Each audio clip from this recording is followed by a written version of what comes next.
बाटे। हाँ बा 10 गो पैक कर देता। 10 गो पैकेट देते। कितना पैसा भाई? 50 रुपया। काका बात की बानू अभी पैसा नहीं थे, एक दिन में पैसा हम लौटा दें। पैसा नहीं थे रोटी लग दो तो सब दुकान देखो। चोर चोर जिंदा हाथ लेके भाग गया एकदम चोर चोर।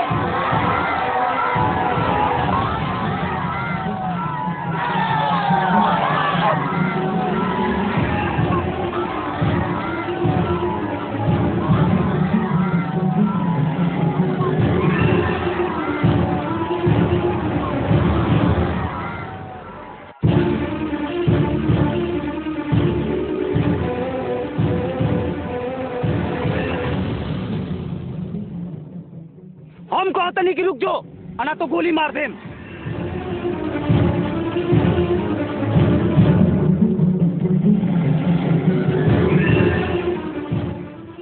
आखिरी बार कहता नहीं, रुक जाओ, अना तो गोली मार दें।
रोटी खाती लोग गोली भी खाए पर तैयार बा।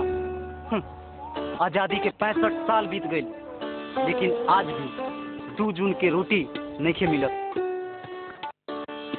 आज जहाँ देखो उजवा यज्ञ हो रहा बा, पत्थर आ ईंट पर घी आ दूध चढ़ावल जाता है, लेकिन आम आदमी की जिंदगी तो एकदम बदतर हो गई बा, बदतर। आखिर के बा जिम्मेवार कर, के बा? हे धरती मैया, हमरा में इतना ताकत, इतना क्षमता भर द कि इस धरती के गरीबी और अशिक्षा के दूर कर दी। जन गण मन अधिनायक जय हे भारत भाग्य विधाता। पंजाब सिंध गुजरात मराठा द्राविड़ उत्कल बंगा।